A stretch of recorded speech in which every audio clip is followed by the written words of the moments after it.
어찌됐든 환자 입장에서는 그게 눈에 안 보이는 걸 원하는데 보인단 말이에요.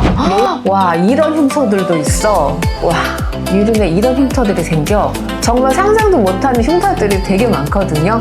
병원에 가서 생긴 문제점들을 대려 책으로 커버하러 변색이 됐기 때문에 파랗게 된 거예요. 파란 눈썹만 있는 게 아니라 요즘에는 빨간 눈썹이 있어요.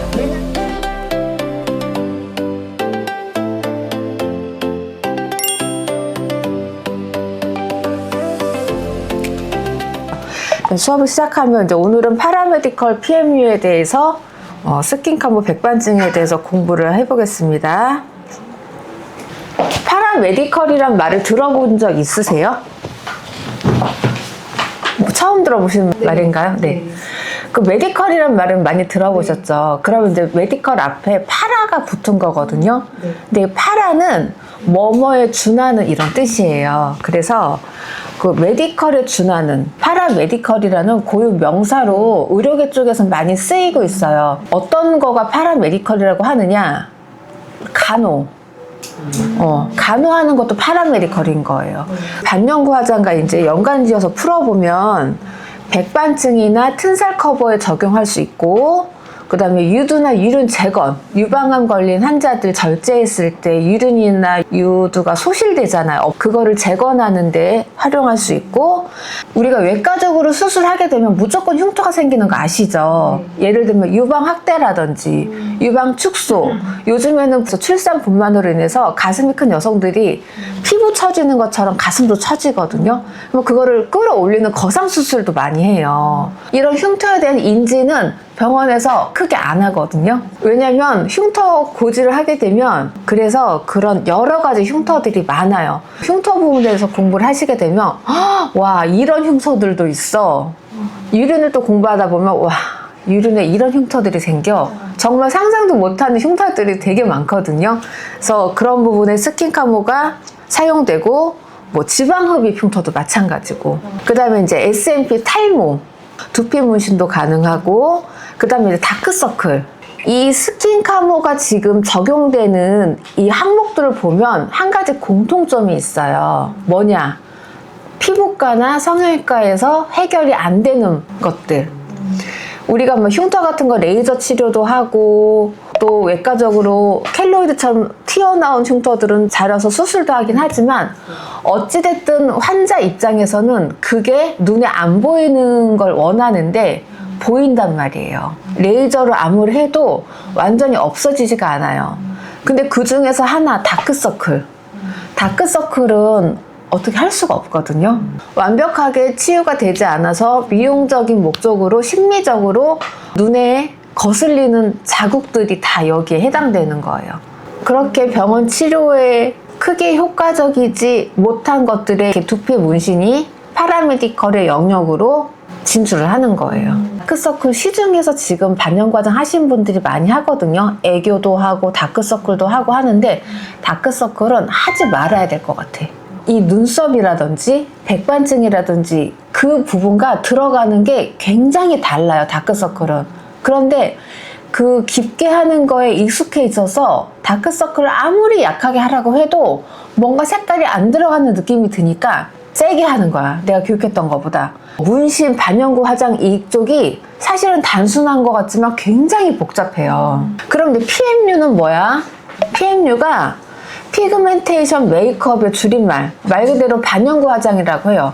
근데 이거를 피그멘테이션이라고 쓰기도 하지만 퍼머넌트 메이크업이라고도 써요. 그래서 퍼머넌트 메이크업, 영구적이지 않은 화장, 이 영어를 직역해서 반영구 화장이란 말이 쓰여지게 된 거예요. 얼굴에 국한되지 않고 탈모라든지 백반증, 튼살, 수술흉터, 유방암, 전절제로 인한 유륜 재건술 등 메디컬 분야까지 점차 세분화 전문화되고 있다. 이게 법제화가 되고, 그냥 손님들도 오시면 이거 법제화 뭐 통과됐던데, 합법화됐던데 축하드려, 이렇게 말씀을 하신단 말이에요. 그래서 이제 국민 대다수가 이게 의료 행위지만 비의료인이 할 수 있는 영역이 됐구나, 법적으로. 그래서 그걸 다 인식하고 있으니까 하나의 산업군이 형성이 되는 거예요. 그래서 이 파라메디컬 PMU를 도대체 왜 하냐? 우리가 신체 외관상 드러나는 피부에 만성 질환들이 있어요. 예를 들면 백반증도 마찬가지고 화상을 입었는데 치료를 받아도 흉터가 남았어.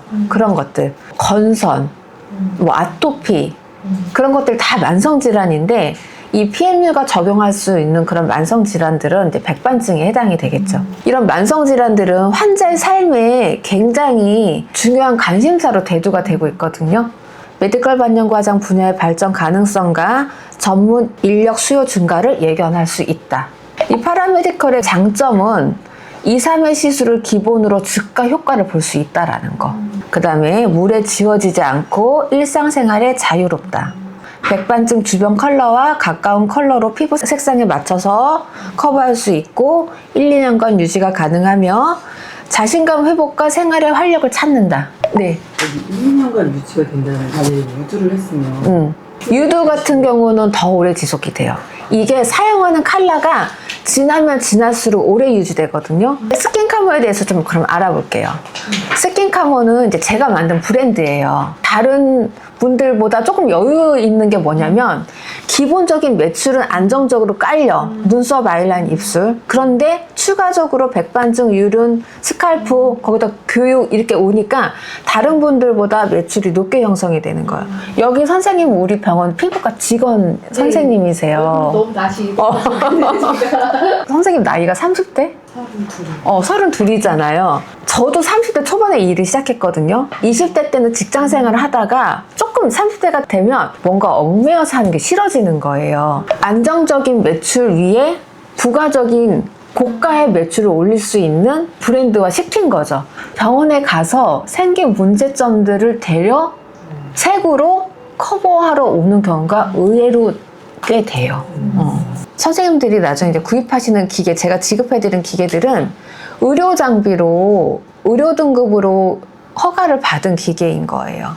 규정으로 나오는 거예요. 색소 회사들이. 그러지 않으면 유통이 안 되게 법을 만들어놨기 때문에 그런 부분에 대해서 고객들한테 말씀하시면 되고, 그다음 니들. 색소가 들어가잖아요. 화학 성분이잖아요. 그러면 중금속이라든지 그런 게 많을 경우에 알레르기를 유발하거든요. 근데 색소로만 유발되는 게 아니에요. 바늘 때문에도 알레르기가 생겨요. 금속이기 때문에. 그래서 시술을 할 때 알코올로 항상 바늘을 칙칙 세척을 하고 쓰는 게 중요해요. 그래서 사용된 안정성이 되게 중요하고, 네 번째는 시술 도구와 시술 환경의 위생 상태, 그 다음에 이제 고객의 피부색과 적합한 완전한 조화. 스킨카모에서 중점적으로 중요시되는 요소고요. 이제 시술자의 기술 숙련 수준에 따라 시술 진행 과정에서 결과가 다르기 때문에 스킨카모의 구성 요소 5가지가 굉장히 중요하다. 시술자는 피부의 구조와 색채에 대한 기본 지식이 축적되어 있어야 된다라는 거. 그 다음에 시술 도구의 능숙한 사용에 대한 숙련도 등이 절대적으로 요구되고 있고, 색은 우리 몸에 들어가면 우리 신진대사를 통해서 다 변색을 일으켜요. 도대체 할머니들은 왜 저렇게 파란 눈썹을 한 거야? 파란 눈썹이 아니거든요. 검정 눈썹을 했는데 그게 없어져야 되는데 없어지지 않고 우리 몸에서 시간이 지나면서 변색이 됐기 때문에 파랗게 된 거예요. 파란 눈썹만 있는 게 아니라 요즘에는 빨간 눈썹이 있어요. 시술 부위 피부에 침착된 색소색이 바랜다. 이거가 이제 가장 중요한 거예요. 그래서 이거를 그렇게 되지 않게 위해서 피부층에 어떤 백반증은 깊게 놓고, 튼살은 얕게 놓고, 다크서클은 더 얕게 놓고, 그런 깊이의 조절 테크닉이 필요하다라는 거예요. 스킨카모 임상 영역에 대해서 좀 설명드릴게요. 백반증. 백반증은 왜 생기냐? 피부 표피층에 멜라닌 색소가 형성되어 있어요. 백반증은 어느 특정 부위에 멜라닌 색소가 형성이 되지 않는 거야. 그래서 부분 흰색이 생겨, 반점이 생겨. 그게 백반증인 거예요. 두 번째, 유륜 유두는 그럼 어떤 때 하냐? 유방암 수술, 가슴 성형으로 생긴 유륜의 소멸과 흉터를 본연의 색과 모형으로 맞춰주는 기술을 말해요. 세 번째, 흉터. 다양한 원인으로 백색이든 붉은색의 색소 침착된 흉터를 피부톤의 색과 흡사하게 커버해서 흉터를 감춰주는 기술. 네 번째 튼살, 배라든지 허벅지, 종아리, 가슴 쪽에 생긴 튼살에 주변 피부톤에 맞춰서 색소를 주입하는 기술이 있고, 다크서클은 상안검, 하안검, 멜라닌 문제로 생긴 어두운 색을 밝게 톤업시켜주는 기술. 백반증은요, 왜 어렵냐면요, 생기는 원인도 불명확하지만 치료 방법도 사실 5가지밖에 없어요. 그런데 이 치료 방법도 낫는지 안 낫는지는 해봐야 알 수 있어. 조직 생검을 실시해서 멜라닌 세포 유무를 확인하기도 하고요. 갑상선 기능에 이상이 있거나 악성 빈혈, 당뇨병, 다운 증후군, 위암, 담즙성, 간경변이 동반될 수도 있다. 뭐 임신했을 때 백반증이 생기기도 하고요. 당뇨병을 앓고 있는데 갑자기 백반증이 올 수도 있고요. 갑상선 기능에 이상 생겼는데 백반증이 올 수도 있어요. 그렇지만 갑상선 기능에 이상이 있다고 해서 무조건 백반증이 걸리는 건 아니에요. 백반증이 있다고 해서 갑상선 기능에 이상이 100% 생기는 거 아니에요. 있을 수도 있고 없을 수도 있고. 탈색소 모반, 외세항 후에 발생하는 저색소 침착. 이건 뭐냐면 하얗다고 해서 무조건 백반증이 아니라는 거죠. 탈색소 모반, 저색소 침착, 어루러기, 백색 비강진, 특발성 적상 저색소증, 이런 또 하얀 병이 따로 또 있어요. 그러니까 하얗다고 해서 무조건 백반증이 아니라는 거죠. 제가 이제 여기서 드리고 싶은 이유가 뭐냐면, 고객이 왔어. 그러면 첫 번째, 백반증 진단을 받으셨냐를 꼭 확인을 하셔야 돼요. 백반증 병원에서 진단을 받고 치료를 받고, 이게 우선이야. 스킨카모에 등록하게 된 특별한 계기나 이유가 있으신가요? 저는 일단은 반영구 화장이 미용 쪽으로만 있는 줄 알았는데, 스킨카모를 통해서 백반증이라든지 어떤 흉터 치료라든지 이런 새로운 분야가 있다는 사실을 알게 되고 비전을 느꼈습니다. 그래서 제 인생의 2막을 한번 시작해 보려고 등록하게 되었습니다. 일반적인 반영구 문신하고 이 백반증, 소위 말하는 메디컬 타투와의 차별점은 뭐라고 생각하세요? 백반증 같은 경우는 정말 피부에 대해서 많이 알아야 되고, 메디컬이나 이런 쪽에서도 되게 도움이 될 것 같고, 미용 목적을 떠나서 다양하게 치료도 할 수 있는 거라서 좀 다양한 것 같아요. 교육을 받으시는 중간에 인터뷰를 하시는 건데, 네. 가장 인상 깊었던 부분은 어떤 부분일까요? 인상 깊었던 부분은 일단 원장님께서 이 지식의 폭과 깊이가 굉장히 깊고 넓었고요. 그 열정도 있으시고, 그러면서 제가 정말 공부할 게 많고 앞으로의 비전도 굉장히 있구나라는 걸 많이 느꼈어요. 안녕하세요. 오랜만에 뵙는 것 같습니다. 네, 안녕하세요, 대표님. 이 수강생분들을 가르치면서 가장 보람을 느끼는 순간은 언제이실까요? 이제 법제화가 됐고, 이재명 대통령께서 이제 공표까지 하신 시점에서 이제 굉장히 기쁘고 안정되고 편안한 상황에서 문신사로서의 일을 할 수 있게 되어서 가르치는 입장에서도 굉장히 더 자부심을 갖고 자신감 있게 지도할 수 있게 된 점 너무 기쁘고요. 메디컬 타투에 대해서 비전을 갖고 또 관심을 갖고 문의가 많아진 계기가 된 것 같습니다.